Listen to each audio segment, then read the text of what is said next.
আমরা তো দেখলাম না যে ওনাদের বড় বড় যারা উপদেষ্টা আছেন বা দায়িত্বপ্রাপ্ত যারা আছেন তারা গিয়ে বাজারের মধ্যে মাঠের মধ্যে গিয়ে তারা জিজ্ঞাসা করছেন, মানুষকে বোঝার চেষ্টা করছেন যে সমস্যাটা কোথায়।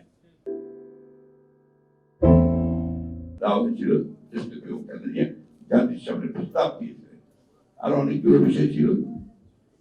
এবারও আমরা সমস্ত দলগুলো প্রায় 2 বছর আমরা আপনার কাজ করেছি, পরস্পর যোগাযোগ করেছি করে 2022 সালে এটা আমাদের ওয়েস্টিনেই আমাদের ভারপ্রাপ্ত চেয়ারম্যান তারেক রহমান প্রথম আপনার 31 দফা সংস্কারের কর্মসূচি দিয়েছিলেন। এটা নিশ্চয়ই আমাদের সাংবাদিক ভাইদের মনে আছে, আপনাদের মনে থাকবে।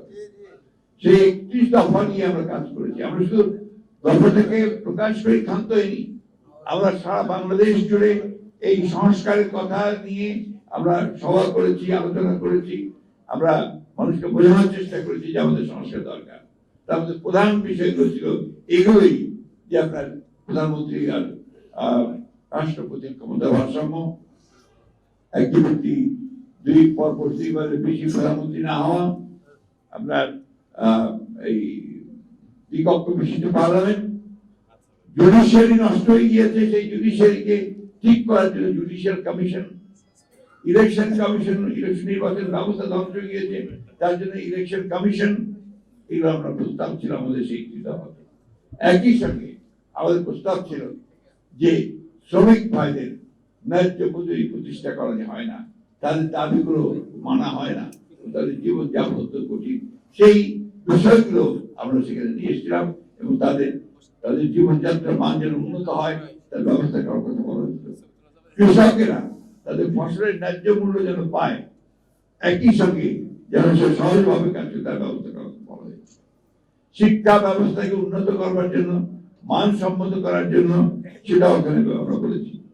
আমরা স্বাস্থ্য ব্যবস্থা, সেখানে আমরা একটা নতুন বিষয় দিয়েছিলাম যে ইংল্যান্ডে যেমন আছে ন্যাশনাল হেলথ সার্ভিস, ঠিক সেইভাবে বাংলাদেশে আমরা একটা বাংলাদেশ হেলথ সার্ভিস করার প্রস্তাব দিয়েছি, যেখানে আপনার প্রতিটি মানুষ হেলথ সার্ভিস পান সেটাকে নিশ্চিত করার জন্য আমরা করেছি।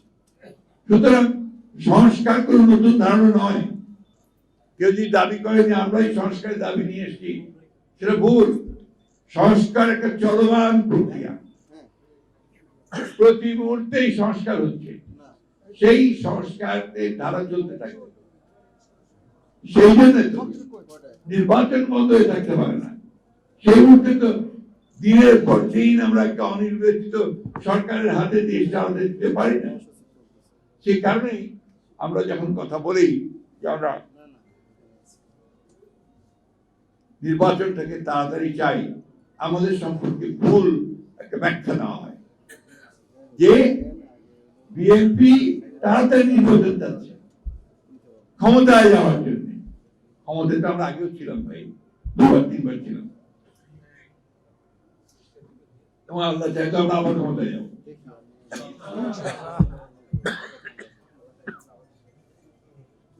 কিন্তু ক্ষমতার জন্য আমরা রাজনীতি করিনি। আমি এখন স্পষ্টভাবে আরো বলতে চাই, এই সংস্কার প্রক্রিয়া শুরু করেছেন শহীদ প্রেসিডেন্ট জিয়াউর রহমান। একদলীয় শাসন ব্যবস্থা বাকশাল করেছিল আওয়ামী লীগ, সেখান থেকে তিনি বের করে নিয়ে এসেছেন বহুদলীয় গণতন্ত্র, মাল্টি পার্টি সিস্টেম। সেখান থেকে তিনি প্রেসিডেন্ট সিস্টেম গভর্নমেন্ট নিয়ে এসেছেন। আজকে যে সাংবাদিক ভাইরা এতগুলো দেখেন চ্যানেল, এই সব পত্রিকা, অনলাইন পত্রিকা, সবাই কাজ করছেন সুন্দর করে, মন করে লিখছেন। আওয়ামী লীগের আমলে, শেখ মুজিবের আমলে কারো ক্ষমতা ছিল না কিছু নাকি, কিন্তু পার্লামেন্টে আইন করে বন্ধ করে দিয়েছিল। মাত্র 4টা পত্রিকা চলবে, সেই পত্রিকাগুলো ছিল আপনার 4টা, এবং সেটাও সরকার চালাবে। আমাদের অসংখ্য সাংবাদিক ভাই সেদিন বেকার হয়ে গিয়েছিলেন।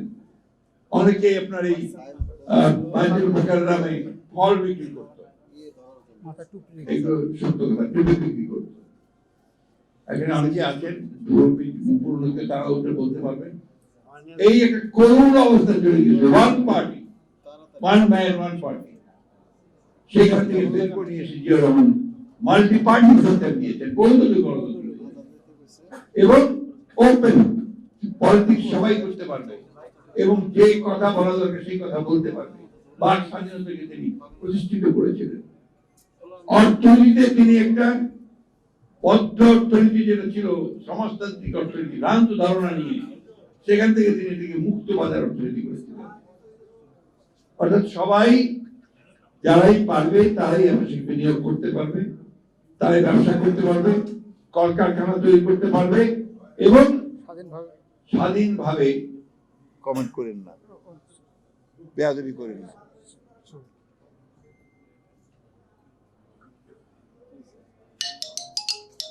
এটাই আপনার একমাত্র পরিবর্তন। তখনই আপনার এই সংস্কার শুরু হয়েছে। তার আগে সংবিধানকে তো কেটে চুলে শেষ করে দিয়েছিল।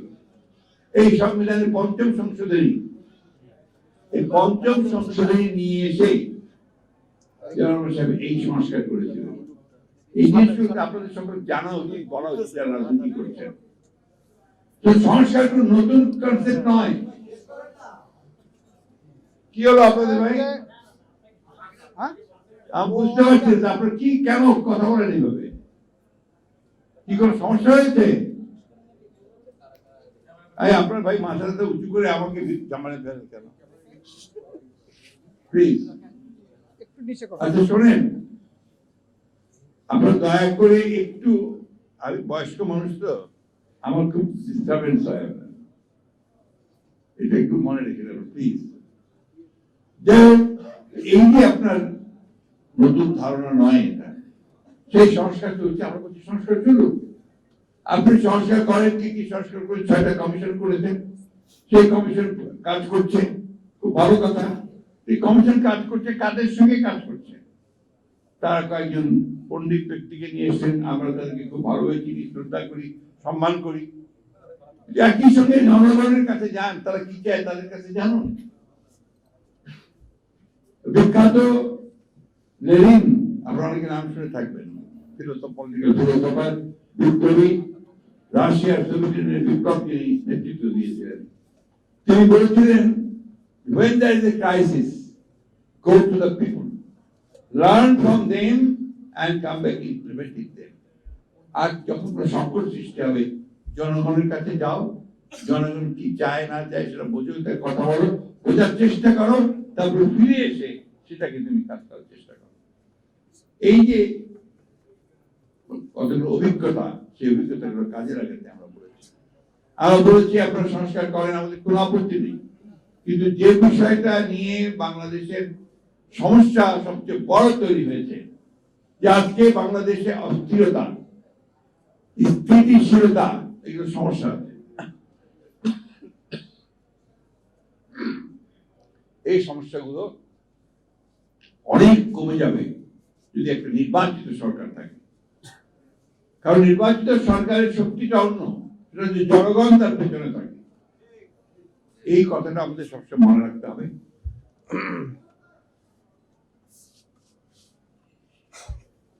আমরা সেই কারণেও সবসময় কথাটা বলছি যে আমরা সংস্কার চাই, আমরা সংস্কার সবচেয়ে বেশি চাই। একই সঙ্গে আমরা এটাও চাই যে দীর্ঘকাল অনির্বাচিত সরকারের হাতে ক্ষমতা থাকা উচিত নয়। আজকে দেখুন দেশের সংকট বাড়ছে তো বাড়ছে, সবচেয়ে বড় সংকট হয়েছে সাধারণ মানুষের।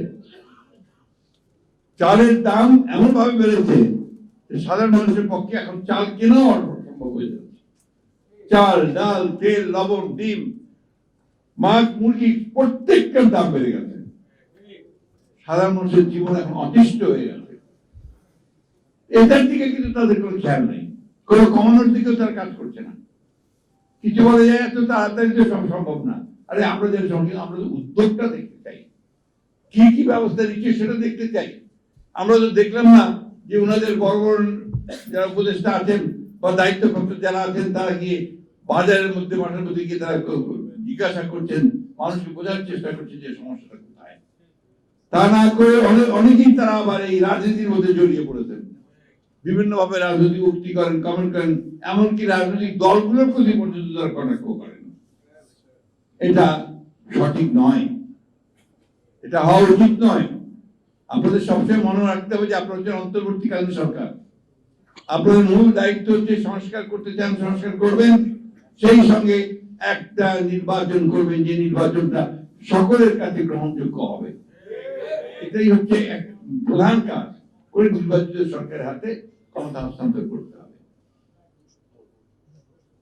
রাজনৈতিক দলগুলো আপনার প্রতিপক্ষ নয়, রাজনৈতিক দলগুলো আপনাদের সহযোগিতা করছে, সহযোগিতা করেই চলেছে। আপনারা এই রাজনৈতিক দলগুলোর সঙ্গে কোনো কথাবার্তা বলছেন না, সহযোগিতা ওইভাবে করছেন না। আমি কথাটা এই জন্য বললাম, এটাই হচ্ছে কিন্তু সবচেয়ে ভালো পথ, এখানে আপনার জনগণের সঙ্গে এই সরকারের একটা আরো ঘনিষ্ঠতা সৃষ্টি। আমি কথা বাড়াবো না, শুধু এইটুকু বলতে চাই যে আজকে এই সবার মধ্য দিয়ে জনগণের কাছে আমি এই আহ্বান জানাতে চাই যে আমরা যেন অস্থির না হই, আমরা যেন হতাশ না হই। আমরা আশা করি, এখন আমাদের আশা সেইভাবে আছে এই সরকারের প্রতি, অন্তর্বর্তী ডক্টর ইউনূসের সরকারের প্রতি, যে তারা অতি শীঘ্র যতটা সম্ভব তাড়াতাড়ি করে তারা প্রয়োজনীয় যে সংস্কারগুলো করা প্রয়োজন, নির্বাচন কমিশন, আইন শৃঙ্খলা বাহিনী, জুডিশিয়ারি, অর্থনীতির ব্যাপারগুলো তারা দেখে তারা দ্রুত একটা গ্রহণযোগ্য নির্বাচনের ব্যবস্থা করবে। এখন দেখলাম যে আজকে পত্রিকায় দেখলাম যে আপনার আমাদের প্রফেসর ইউনূস নতুন একটি প্রস্তাব দিয়েছেন। সে প্রস্তাব দিয়েছে 17 বছর হবে আপনার ভোটার তালিকা হওয়ার জন্য আপনার ন্যূনতম। এখন তাহলে কি করতে হবে? আবার নতুন করে আপনার ভোটার তালিকা তৈরি করতে হবে।